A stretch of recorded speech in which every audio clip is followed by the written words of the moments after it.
ಪ್ರೀತಿಯ ದ್ವಿತೀಯ PUC ವಿದ್ಯಾರ್ಥಿಗಳ ಎಲ್ಲರಿಗೂ ಕೂಡ ಮತ್ತೊಮ್ಮೆ ನಮ್ಮ ಯೂಟ್ಯೂಬ್ ಚಾನಲ್ಗೆ ಸ್ವಾಗತ.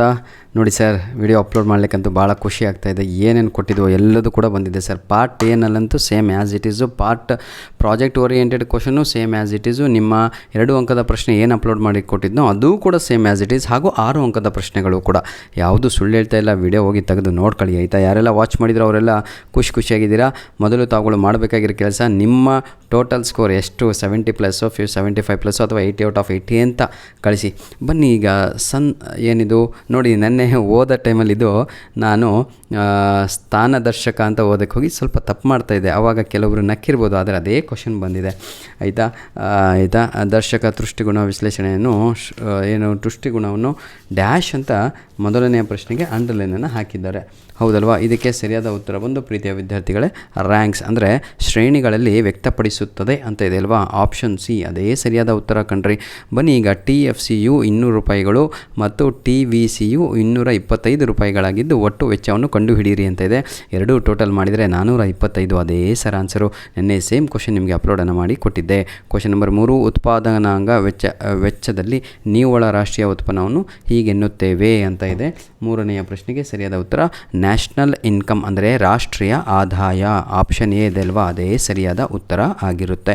ಕ್ವಶನ್ ನಂಬರ್ 4, ಸಮಗ್ರ ಹಣಕಾಸಿನ ಸಂಪನ್ಮೂಲವನ್ನು ಹೀಗೆ ಕರೆಯುತ್ತೇವೆ, M3 ಅಂತ ಇದೆ ಅಲ್ವಾ, ಅದು ಸರಿಯಾದ ಉತ್ತರ ಆಗಿರುತ್ತೆ. ಈ ಕೆಳಗಿನವುಗಳಲ್ಲಿ ಯಾವುದು ಕಾಗದ ತೆರಿಗೆಯ ಉದಾಹರಣೆಯಾಗಿದೆ ಅಂತ ಇದೆ. 90% ಹುಡುಗರು ಬರೆದಿರೋದು ಆದಾಯ ತೆರಿಗೆ ಅಂತ, ಅದು ತಪ್ಪು ಕಣ್ರಿ. ನೆನ್ನೆ ನಾನು ನಿಮ್ಗೆ ಅಪ್ಲೋಡ್ ಮಾಡಿ ಕೊಟ್ಟಿದ್ದೆ ಸಂಪತ್ತಿನ ತೆರಿಗೆ ಅಂತ. ನಿಮ್ಮ ಅಪ್ಪಾಜಿ ಆಸ್ತಿ ಅದು ಇದು ನೀವೆಲ್ಲ ನೋಡಬೇಕು ಅಂದರೆ ಮನೆಯಲ್ಲಿ ಒಂದು ಕಾಗದ ರೀತಿಯಲ್ಲಿ ಡಾಕ್ಯುಮೆಂಟ್ಸ್ ಇರುತ್ತೆ, ಅದನ್ನು ನಾವು ಸಂಪತ್ತಿನ ತೆರಿಗೆ ಅಂತ ಕರಿತೀವಿ. ಕ್ಲಿಯರ್? ಆವರಣದಲ್ಲಿ ಕೊಟ್ಟಿರುವ ಸರಿಯಾದ ಉತ್ತರವನ್ನು ಆರಿಸಿ ಖಾಲಿ ಬಿಟ್ಟ ಸ್ಥಳವನ್ನು ತುಂಬಿರಿ. ಎಷ್ಟು ಈಸಿಯಾಗಿತ್ತು ನೋಡಿ. ವಾಸ್ತವವಾಗಿ ಎಲ್ಲ ಆರ್ಥಿಕತೆಗಳು ಡ್ಯಾಶ್ ಆರ್ಥಿಕತೆಗಳಾಗಿವೆ. ನನ್ನೇನು ಹೀಗೆ ಓದಲಿಕ್ಕೆ ಹಿಂದೆ ಮುಂದೆ ಮಾಡ್ತಾಯಿದ್ದೆ. ಮಿಕ್ಸ್ಡ್ ಎಕನಾಮಿ ಅಂದರೆ ಮಿಶ್ರ ಪೇಡ ಆಯಿತಾ. ಒಂದೇ ಗರಿಷ್ಠ ಮಟ್ಟದ ಉತ್ಪಾದನೆಯನ್ನು ನೀಡುವ 2 ಆಧಾನಗಳು ಎಲ್ಲ ಸಂಭವನೀಯ ಯೋಜನೆಗಳ ಸಮೂಹವನ್ನು ಡ್ಯಾಶ್ ಎಂದು ಕರೆಯುತ್ತೇವೆ ಅಂತ ಇದೆ. ಇದನ್ನು ನಾವು ಸಮ ಉತ್ಪನ್ನ ರೇಖೆ ಎಂದು ಕರೆಯುತ್ತೇವೆ, ಅದು ಸರಿಯಾದ ಉತ್ತರ ಆಯಿತಾ ಮಕ್ಕಳ. ಬನ್ನಿ ಈಗ ಕ್ವಶನ್ ನಂಬರ್ 8 ನೋಡೋಣ. ಬೆಲೆ ಪಡೆಯುವ ವರ್ತನೆಯು ಡ್ಯಾಶ್ ಮಾರುಕಟ್ಟೆಯ ವಿಭಿನ್ನ ಗುಣಲಕ್ಷಣವಾಗಿದೆ. ಇದಕ್ಕೆ ಸರಿಯಾದ ಉತ್ತರ ಕ್ವಶನ್ ನಂಬರ್ 8ಕ್ಕೆ ಆಯಿತಾ. ಕ್ವಶನ್ ನಂಬರ್ 8ಕ್ಕೆ ಏನಂತೀರ ತಗೊಳ್ಳೋ ತೋರಿಸೇ ಹೇಳ್ಬಿಡ್ತೀನಿ. ಎಲ್ಲಿದೆ ನೋಡಿ, ಪರಿಪೂರ್ಣ ಪೈಪೋಟಿ ಅಂತ, ಪರಿಪೂರ್ಣ ಪೈಪೋಟಿ ಕ್ವಶನ್ ನಂಬರ್ 8ಕ್ಕೆ. ಕ್ವಶನ್ ನಂಬರ್ 9, ಹಣವನ್ನು ಇಟ್ಟುಕೊಳ್ಳುವ ಪ್ರಮುಖ ಉದ್ದೇಶವೆಂದರೆ ಡ್ಯಾಶ್ ಅನ್ನು ನಿಭಾಯಿಸುವುದು ಅಂತ ಇದೆ ಆಯಿತಾ. ಡ್ಯಾಶನ್ನು ನಿಭಾಯಿಸ್ತೀರಾ ಹೇಳಿ ನೋಡೋಣ. ಅದನ್ನು ನಾವು ಏನಂತೀರ ಕನ್ನಡದಲ್ಲಿ ತಗೊಳ್ಳೋ ಟ್ರಾನ್ಸಾಕ್ಷನ್ಗೆ ಹೂಡಿಕೆ ಅಂತ ಇದೆ ಅಲ್ವಾ, ಅದು ಸರಿಯಾದ ಉತ್ತರ ಆಗಿರುತ್ತೆ ಆಯಿತಾ, ಹೂಡಿಕೆ ಅಂತ. ಲಾಸ್ಟ್ ಒನ್ ನನ್ನ ಪ್ರೀತಿಯ ವಿದ್ಯಾರ್ಥಿಗಳೇ, ಅಲ್ಲ ಟ್ರಾನ್ಸಾಕ್ಷನ್ಗೆ ವ್ಯಾಪಾರಗಳು ಕಣ್ರಿ, ವ್ಯಾಪಾರಗಳು. 9ನೆಯ ಪ್ರಶ್ನೆಗೆ ಸರಿಯಾದ ಉತ್ತರ ವ್ಯಾಪಾರಗಳು ಆಯಿತಾ. ಟ್ರಾನ್ಸಾಕ್ಷನ್ ಅಂದರೆ ವ್ಯಾಪಾರ ಆಯಿತಾ. ಬೇಜಾರಾಗ್ಬಿಟ್ರಪ್ಪ. ಕ್ವಶನ್ ನಂಬರ್ 10 ಲಾಸ್ಟಲ್ಲಿದ್ದೀವಿ. ಇದಕ್ಕೆ ಡ್ಯಾಶನ್ನು ಭೌತಿಕ ಬಂಡವಾಳ ಅಂದರೆ ಹೂಡಿಕೆ ಅಂತ, ಅದು ಸರಿಯಾದ ಉತ್ತರ ಆಯಿತಾ. ಕೆಲವೊಮ್ಮೆ ಕನ್ನಡ ಇಂಗ್ಲೀಷ್ ಟ್ರಾನ್ಸ್ಲೇಷನ್ ಮಾಡೋಕ್ಕೋಗಿ ಹಿಂಗಾಗ್ಬಿಡುತ್ತೆ ಕಣ್ರು. ಸರಳ ಬೇಡಿಕೆ ರೇಖೆ ಅಂತ ಇದೆ. ನೆನ್ನೆ ಇದನ್ನು ನಾನು ಹೆಂಗೆ ಓದಬೇಕು ಅಂತ ಗೊತ್ತಾಗಲಿಲ್ಲ, ಆವಾಗ ಹೇಗೆ 4ನೇದು ಆನ್ಸರು ಅಂತ ಹೇಳಿ ಕೈಬಿಟ್ಟೆ. ಇವತ್ತು ಕೂಡ ಅದೇ ಹಾಗೆ ಹೇಳ್ತಾ ಇದ್ದೀನಿ. ಹೇಗೆ ಸರಿಯಾದ ಉತ್ತರ 4ನೆಯ ಉತ್ತರ ಆಗಿದೆ. ಪೈ = ಡ್ಯಾಶ್ ನಾನು ಅಪ್ಲೋಡ್ ಮಾಡಿ ಕೊಟ್ಟಿದ್ದೆ. TR - TC ಅನ್ನುವಂಥದ್ದು ಸರಿ. ಆಡಮ್ ಸ್ಮಿತ್ ಭಾಳ ಸಲ ಪ್ರಿಪೇಟ್ರಿಯಲ್ಲಿ ಇಲ್ಲಿ ಎಲ್ಲ ಕೇಳ್ತಾ ಇದ್ದೇನೆ ಕಣ್ರಿ ಅಂದೆ, ಅದು ಕೂಡ ಕೊಟ್ಟಿದ್ದಾರೆ.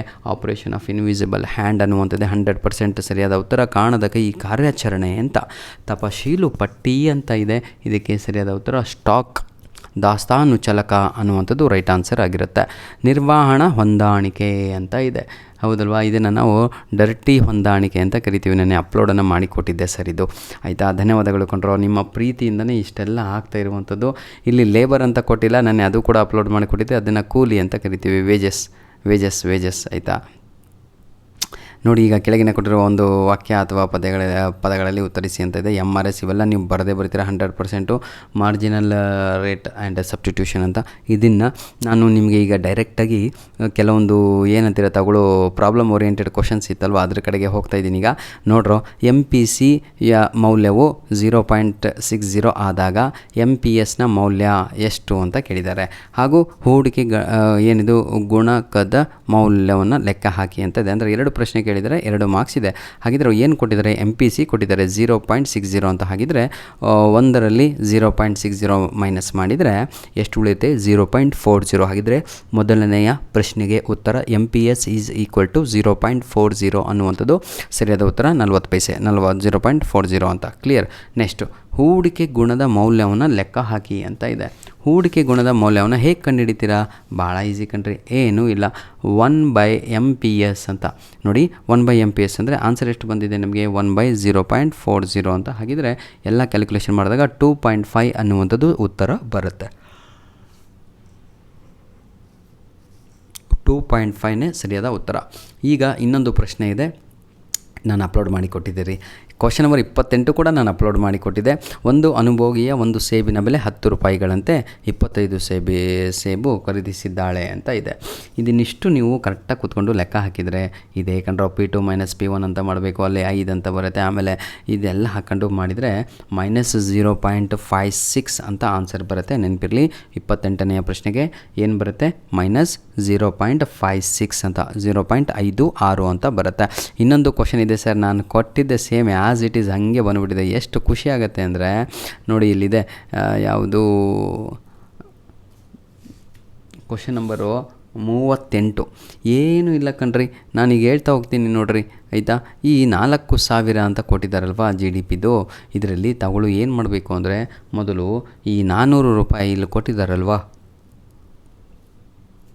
NIT, ಅದನ್ನು ಅದರಲ್ಲಿ ಡಿಲೀಟ್ ಮಾಡಬೇಕು, ಆಯಿತಾ. ಆವಾಗ ನಮಗೆ ಎಷ್ಟು ಸಿಗುತ್ತೆ, 3,600 ರೂಪಾಯಿ ಸಿಗುತ್ತೆ. ಹಾಗಿದ್ರೆ ಸೆಕೆಂಡ್ ಆನ್ಸರು 3,600 ಅಂತ ಬರೀರಿ.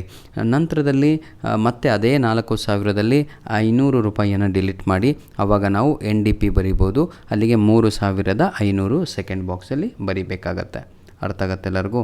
ಹೀಗೆ ನೀವು ಮಾಡ್ಕೊತ ಹೋದರೆ ಆನ್ಸರ್ ಹೇಳ್ತೀನಿ. ಫಸ್ಟ್ ಡ್ಯಾಶಿಗೆ 3,600, ಸೆಕೆಂಡ್ ಡ್ಯಾಶ್ 3,500, ಥರ್ಡ್ ಡ್ಯಾಶಿಗೆ 3,100, ನೆಕ್ಸ್ಟು 4,600, ನೆಕ್ಸ್ಟು 4,200, ಲಾಸ್ಟ್ ಒನ್ 4,100.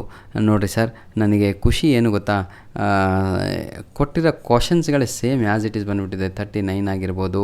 ಆಮೇಲೆ ಲಾಲಾ ಅಂತ ಒಂದು ಕ್ವಶನ್ ಕೊಟ್ಟಿದೆ. ಅಯ್ಯೋ, ಇದರಷ್ಟು ಈಸಿ ಕ್ವಶನ್ ಯಾವುದೂ ಅಲ್ಲ ಕಣ್ರಿ. ಇದನ್ನು ಬರೆದ್ರೋ ಇಲ್ಲೋ ಗೊತ್ತಿಲ್ಲ, ಪ್ರಾಜೆಕ್ಟ್ ಓರಿಯೆಂಟೆಡ್ ಕ್ವಶನ್. ನಿಮಗೆ ಸೇಮ್ ಕ್ವಶನ್ ಅಪ್ಲೋಡನ್ನು ಮಾಡಿ ಕೊಟ್ಟಿದ್ದೆ. ಅಯ್ಯೋ, ನಾನು ಪ್ರಿಪೇರ್ ಮಾಡಿದ್ದಲ್ಲ, ನಿಮ್ಮ ಒಂದು ಏನಂತೀರ ತಗೊಳ್ಳು ಕ್ವಶನ್ ಬ್ಯಾಂಕಲ್ಲಿ ಇದ್ದದ್ದು ಸೇಮ್ ಬಂದಿದೆ ಸರ್, ಮತ್ತೇನೂ ಇಲ್ಲ. ಮೊದಲನೇ ಪ್ರಶ್ನೆಗೆ ಉತ್ತರವನ್ನು ಹೇಳ್ತಾ ಹೋಗ್ತೀನಿ ನೋಡಿ. ಈಗ ಅನುಭೋಗಿಯ ತನ್ನ ಸಂಪೂರ್ಣ ಆದಾಯವನ್ನು ಖರ್ಚು ಮಾಡಿ ಎಷ್ಟು ಪ್ರಮಾಣದ X1 ಸರಕನ್ನು ಏನಿದು ಅನುಭೋಗಿಸಬಹುದು ಅಂತ ಇದೆ. X1 ಅಂದರೆ ಫಸ್ಟ್ ಬಿಸ್ನೆಸ್ ಏನಂತ ಇದೆ, ಸರಕು ಅಂದರೆ ಆಯಿತಾ, ಗೂಡ್ಸು, ಆಯಿತಾ. ಅನುಭೋಗಿಯ ಹ್ಞೂ ಕನ್ಸ್ಯೂಮರು ಏನು ಮಾಡ್ತಾನೆ ಅಂದರೆ ಗೂಡ್ಸನ್ನು ಪರ್ಚೇಸ್ ಮಾಡೋಕ್ಕೆ 2 ಗೂಡ್ಸ್ ಪರ್ಚೇಸ್ ಮಾಡೋಕ್ಕೆ ಬರ್ತಾನೆ. ಫಸ್ಟ್ ಗೂಡು X1 ಅಂತ ತಗೋಬೇಕು. X1 ಎಷ್ಟಿದೆ, ಒಂದು 15 ರೂಪಾಯಿಗಳು ಇದೆ. ಹಾಗಿದ್ರೆ ಟೋಟಲ್ ಅವನ ಹತ್ರ ಆದಾಯ ಎಷ್ಟಿದೆ, 300 ಡಿವೈಡೆಡ್ ಬೈ 15 ಅಂತ ಮಾಡಿದರೆ 15 2 30. ಹಾಗಿದ್ರೆ 20 ಯೂನಿಟ್ಸ್ ಅನ್ನುವಂಥದ್ದು ಸರಿಯಾದ ಉತ್ತರ. ಮೊದಲನೆಯ ಪ್ರಶ್ನೆಗೆ ಸರಿಯಾದ ಉತ್ತರ ಎಷ್ಟು, 20 ಅಂತ ಬರೀಬೇಕು, 20 ಯೂನಿಟ್ಸ್. ಸೇಮ್ ಕಣ್ರಿ, ಬಿ ಕ್ವಶನಿಗೂ ಕೂಡ ಸೇಮು. ಬಿ ಕ್ವಶನು ಎಷ್ಟಿದೆ, ಸೆಕೆಂಡ್ ಗೂಡ್ಸು 25 ಇದೆ. ಹಾಗಿದ್ರೆ 300 ಡಿವೈಡೆಡ್ ಬೈ 25 ಅಂತ ಮಾಡಿದರೆ 12 ಯೂನಿಟ್ಗಳು ನಿಮಗೆ ಅಲ್ಲಿ ಆನ್ಸರ್ ಬರುತ್ತೆ. ಹಾಗಿದ್ರೆ ಬಿ ಆನ್ಸರಿಗೇನು 12 ಯೂನಿಟ್ಗಳು. ಈಗ ಮೂರನೇ ಪ್ರಶ್ನೆ ಕೇಳಿದ್ದಾರೆ, ಬಜೆಟ್ ರೇಖೆಯು ಇಳಿಜಾರು ಕೆಳಮುಖ ಅಥವಾ ಮೇಲ್ಮುಖವಾಗಿದೆಯೋ ಅಂತ ಇದೆ. ಬಜೆಟ್ ರೇಖೆ ಹೆಂಗಾಗಿದೆ ಅಂದರೆ ಇಳಿಜಾರಿನಲ್ಲಿದೆ, ಅದನ್ನು ಡೌನ್ವರ್ಡ್ ಅಂತ ಕರಿತೀವಿ. ಕೆಳಮುಖವಾಗಿ ಇದೆ ಅಂತ, ಕೆಳಮುಖ ಅನ್ನುವಂಥದ್ದೇ ಸರಿಯಾದ ಉತ್ತರ ಆಗುತ್ತೆ. ಕ್ಲಿಯರ್. ಹಾಗಿದ್ರೆ ನಾಲ್ಕನೆಯ ಪ್ರಶ್ನೆ, ಬಜೆಟ್ ರೇಖೆಯು ಮೇಲಿನ ಎಲ್ಲ ಸಂಯೋಜನೆಗಳು ಅನುಭೋಗಿಯ ಆದಾಯದ ಇಲ್ಲವೋ ಅಂತ ಇದೆ. ಸಮ ಎಸ್ ಅಂತ ಬರಿಬೇಕು. ಏನೋ ಸಮವಾಗಿರುತ್ತದೆ ಅಂತ ಬರಿಬೇಕು. ಎಸ್ ಅಂತ. ಕ್ವಶನ್ ನಂಬರ್ ಡಿಗೆ ಎಸ್ಸು. ಕ್ವಶನ್ ನಂಬರ್ ಇ ನೋಡಿರಿ, ಎಷ್ಟು ಈಸಿಯಾಗಿ ಕೊಟ್ಟಿದ್ದಾನೆ. ಟ್ರೂ ಆರ್ ಫಾಲ್ಸ್ ಅದು, ಇದು ಸರಿಯೇ ಅಂತ ಹೌದು ಅಂತ ಬರೆದ್ರೆ ಮುಗೀತು. ಇಂಗ್ಲೀಷಲ್ಲಿ ಟ್ರೂ ಅಂತ ಬರಿತೀವಿ, ಕನ್ನಡದಲ್ಲಿ ಹೌದಲ್ವಾ. ಇಲ್ಲಿಗೆ ಮುಗಿಲಿಲ್ಲ ಸರ್, ಇನ್ನೊಂದು question same as it is ನಾನು ಕೊಟ್ಟಿದ್ದೇ ಬಂದಿದೆ. ಏನು ಸರ್ ಎಲ್ಲ ಸುಳ್ಳಿರ್ತಾರೆ, ಹೋಗಿ ನೋಡ್ಕೊಳ್ಳಿ, ಅವಾಗ ನಿಮಗೆ ಖುಷಿ ಆಗುತ್ತೆ. ನೋಡಿ ಸರ್ ಎಷ್ಟು ಈಸಿಯಾಗಿದೆ. ನಮಗೆ ಈ ಚಿತ್ರವನ್ನು ತಗೊಂಡು ಈ ಕೆಳಗಿನ ಕೋಷ್ಟಕದಲ್ಲಿ ಕಾಣೆಯಾದ ಮೌಲ್ಯಗಳನ್ನು ಕಂಡುಹಿಡಿಯಿರಿ ಅಂತ ಇದೆ. ಏನೂ ಇಲ್ಲ, ಗೋಧಿ ಹಿಟ್ಟು, ಬ್ರೆಡ್ಡು ಇವೆಲ್ಲ ವೀಟು ಅಂತ ಹೇಳಿ ನಿಮ್ಮ ಮಜಾ ಮಾಡಿದೆ. ಅದೇ ಕ್ವಶನ್ ಬಂದುಬಿಡ್ತು. ಸ್ವಲ್ಪ ಸಮಯ ಕೊಳ್ಳಿಲ್ಲ ಆವಾಗ ನಾನು. ಈ ಎಲ್ಲ ಈಸಿ ರೀ, ಈಗ ತೋರಿಸ್ಕೊಡ್ತೀನಿ ನೋಡಿ. 800 -0 ಇಲ್ಲಿ ಬರುವಂಥದ್ದು ಆನ್ಸರ್ ಫಸ್ಟ್ ಬಾಕ್ಸಿಗೆ 800 ಅಂತ ಬರಬೇಕು, 800 ಬರುತ್ತೆ. ಸೆಕೆಂಡ್ ಡ್ಯಾಶಿಗೆ ಈ ಏನಿದು ಫಸ್ಟ್ ಬಾಕ್ಸೇ ಖಾಲಿ ಇದೆ ಅಲ್ವಾ, 800 + 200 ಮಾಡಿದರೆ 1000 ಹಾಕಿದರೆ first ಬಾಕ್ಸಿಗೆ 1000.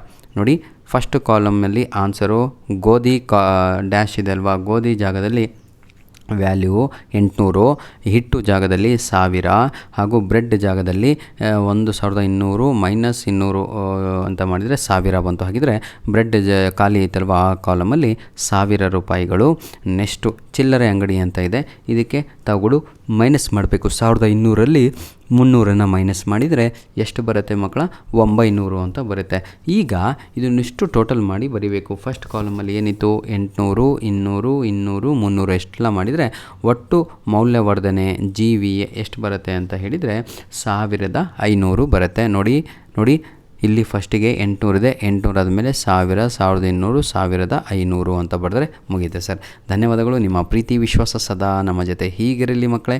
God bless you all the best. Exam ಹೇಗಾಯಿತು, ಎಷ್ಟು ಅಂಕಗಳನ್ನು ನೀವು ಏನಂತೀರಾ ಎಕ್ಸ್ಪೆಕ್ಟೇಷನ್ ಇಟ್ಕೊಂಡಿದ್ದೀರಾ ಅಂತ ದಯವಿಟ್ಟು ಕಮೆಂಟ್ ಮಾಡಿ. ಧನ್ಯವಾದಗಳು.